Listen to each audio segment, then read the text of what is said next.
पूरे मध्य प्रदेश को बीमारू राज्य से निकालकर विकासशील और स्वर्णिम तरफ ले जाने में यदि किसी की सबसे बड़ी भूमिका है तो वो शिवराज जी की है। इसमें एक अंतर हमें ढूंढना होगा कर्नाटक का उदाहरण लेकर कि पूरे कर्नाटक प्रदेश में महिलाओं के लिए, सीनियर सिटीजन्स के लिए और युवाओं के लिए ट्रांसपोर्टेशन फ्री, इसने पूरे ट्रांसपोर्ट डिपार्टमेंट को कर्नाटक में ठप कर दिया। शिवराज सिंह चौहान मध्य प्रदेश के वो नेता हैं जिन्होंने इसको देश में सबसे स्वच्छ प्रदेश, सबसे स्मार्ट प्रदेश, घर घर तक और खेतों तक पानी पहुंचाने में नंबर 1 प्रदेश। मेयर साहब, सुबह से अभी तक आपने पूरा देख लिया शहर में मतदान इंदौर का, उसको लेकर, और आप चूंकि प्रदेश में भी घूमे हैं, सक्रिय रहे हैं और एक लंबा नेटवर्क है पूरा भाजपा का, आप किस तरह देख रहे हैं इस बार के चुनाव को? 3 बजे तक के जो मतदान के ट्रेंड्स और आंकड़े आए हैं, मध्य प्रदेश में लगभग 60% से ज्यादा, इंदौर में 55% से ज्यादा, और जिस उत्साह से, जिस जोश से लाडली बहनाएं और युवा वोटर्स इस बार निकले हैं और उनके चेहरे की चमक, जो सीखो कमाओ योजना की हो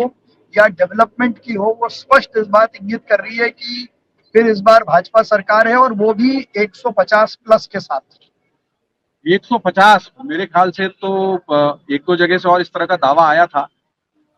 आपको नहीं लगता कि जिस तरीके की रणनीति अपनाई थी भाजपा ने 7 सांसदों को और बड़े नेताओं को उतार देने की, उसमें हमने देखा कि बड़े नेताओं को खुद अपनी सीट पर थोड़ी मशक्कत आई है, चाहे दिल्ली में नरेंद्र सिंह तोमर हो या इंदौर एक में कैलाश विजयवर्गीय हो या उधर खुद पटेल, मतलब ठीक है जलम सिंह पटेल की सीट रही है, और वो अपने आसपास की सीटों पर उस तरीके से प्रचार नहीं कर पाए जिस तरीके से उनको करना चाहिए। जिस प्रकार की रणनीति और कार्यकर्ता में उत्साह भरने का काम पार्टी ने किया है, विशेषकर बड़े नेताओं को चुनाव लड़ाकर, जैसे उदाहरण के लिए इंदौर 1 से कैलाश विजयवर्गीय जी का लड़ना न केवल क्षेत्र क्रमांक 1 बल्कि मालवा और निमाड़ के कार्यकर्ताओं में उससे उत्साह है।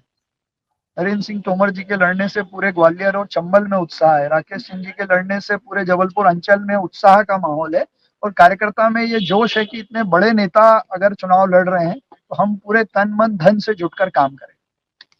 मैं एक, चूंकि आप विद्यार्थी परिषद के कार्यकर्ता रहे हैं, एक युवा वक्ता, विचारक और अधिवक्ता के तौर पे भी शहर ने और मैंने खुद आपको देखा है, आपको नहीं लगता कि चाहे मध्य प्रदेश का चुनाव हो, चाहे राजस्थान का चुनाव हो, चाहे छत्तीसगढ़ का चुनाव हो, बात होती है कि हम सिलेंडर सस्ता देंगे, महिलाओं के खाते में पैसे डाल देंगे, फ्रीबीज वाली जो बात होती है, और ये सब होता है हम लोगों के टैक्स के पैसे से। ये 3 लाख करोड़ के कर्ज में डूबा हुआ मध्य प्रदेश और 5 लाख, मैं बोल रहा हूं इसलिए दोनों राज्य की, एक तरफ कांग्रेस की सरकार, एक तरफ भाजपा की, हम लोग गलत दिशा में नहीं जा रहे हैं क्या? फ्रीबीज, बिजली मुद्दा नहीं है, सड़क मुद्दा नहीं है, रोजगार मुद्दा नहीं है, पानी मुद्दा नहीं है, मुद्दा है कि किसके खाते में कितना पैसा मुफ्त में जा रहा है। देखिए, मैं आपकी इस बात से बिल्कुल सहमत हूँ कि freebies at the cost of tax payers गलत है, लेकिन इसमें एक अंतर हमें ढूंढना होगा कर्नाटक का उदाहरण लेकर कि पूरे कर्नाटक प्रदेश में महिलाओं के लिए, सीनियर सिटीजन्स के लिए और युवाओं के लिए ट्रांसपोर्टेशन फ्री, इसने पूरे ट्रांसपोर्ट डिपार्टमेंट को कर्नाटक में ठप कर दिया। तो फर्स्ट हैंड नुकसान, और ऐसी कोई योजना जो किसी के जीवन को परिवर्तित करने का काम करे, रेवड़ी और सम्मान राशि, इसका फर्क जो करेगा उसको नुकसान नहीं होगा। मतलब आप कह रहे हैं महिलाओं के खाते में जो पैसे जा रहे हैं वो केवल सम्मान राशि के? वो एक डेवलपमेंट करने का तरीका भी है। महिलाओं ने उस पैसे से परिवार के लिए दवाई खरीदी, महिलाओं ने उससे अपने बच्चों की स्कूल फीस खरीदी, महिलाओं ने उस पैसे से राखी पे सामान खरीदा जिससे मार्केट को बूम मिला, दिवाली पे, धनतेरस पे जो पैसा आया उससे बाजार में कहीं ना कहीं ग्रोथ देखने को मिली। आपको नहीं लगता ये एक तरह का नोट फॉर वोट है? मैं फिर से उसी बात को दोहरा रहा हूँ कि रेवड़ी में और सम्मान राशि में भेद करना और एक उसमें जो थिन लाइन है उसको समझ के काम करना, ये बहुत जरूरी है। और वैसी कोई योजना जो रेवड़ी पूरे सिस्टम को करप्ट कर दे, उसका नुकसान कर दे, वैसी योजनाओं को बिल्कुल प्रमोट नहीं करना चाहिए। एक महत्वपूर्ण सवाल आपसे पूछना चाहता हूं, क्योंकि आप भाजपा की रणनीति वाले पक्ष से भी जुड़े हैं। शिवराज सिंह चौहान को लेकर एक अजीब तरह का असमंजस रहा, पिछले चुनाव में भी रहा, इस चुनाव में भी रहा। सारे विज्ञापन तस्वीरें देख लीजिए, प्रधानमंत्री नरेंद्र मोदी की एक बड़ी तस्वीर है, उसके बाद नीचे जो तस्वीर छप रही है उसमें जेपी नड्डा आ गए हैं और शिवराज सिंह चौहान एक भीड़ का हिस्सा लग रहे हैं। मुख्यमंत्री जो 18 साल तक रहा पार्टी का, उसको आगे लाने में पार्टी को इतना संकोच क्यों है? मध्य प्रदेश में चुनाव माननीय प्रधानमंत्री नरेंद्र मोदी जी और शिवराज सिंह चौहान जी के नेतृत्व में ही लड़ा गया। और शिवराज सिंह चौहान मध्य प्रदेश के वो नेता हैं जिन्होंने इसको देश में सबसे स्वच्छ प्रदेश, सबसे स्मार्ट प्रदेश, घर घर तक और खेतों तक पानी पहुंचाने में नंबर 1 प्रदेश, रोजगार देने के मामले में नंबर 2 का प्रदेश, साथ ही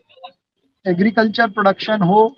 या सड़कों का नेटवर्क हो, इस पूरे मध्य प्रदेश को बीमारू राज्य से निकालकर विकासशील और स्वर्णिम तरफ ले जाने में यदि किसी की सबसे बड़ी भूमिका है तो वो शिवराज जी की है और उन्हीं के नेतृत्व में ये चुनाव लड़ा मैं गया है। आपको टोक जरूर रहा हूँ पुष्पमित्र जी, लेकिन फिर उनका चेहरा सबसे आगे क्यों नहीं, उनका नाम सबसे आगे क्यों नहीं, भाजपा के मुख्यमंत्री पद के उम्मीदवार क्यों नहीं? जब साफ साफ पूछा भी गया तो प्रधानमंत्री मोदी तक ने कहा कि कमल का फूल जो है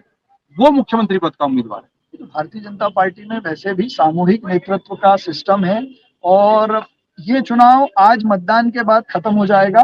कल से भारतीय जनता पार्टी आने वाले 5 साल के बाद के चुनाव की तैयारी शुरू कर देगी और कमल का फूल हमारा प्रत्याशी होगा। तो ये कमल के फूल की जो ताकत है वही हर चीज को तय करता है। अगर आप ये वीडियो YouTube पर देख रहे हैं तो हमारे चैनल को सब्सक्राइब करें और बेल आइकन को दबाना ना भूलें। अगर आप Facebook पर ये वीडियो देख रहे हैं तो हमारे पेज को लाइक करें।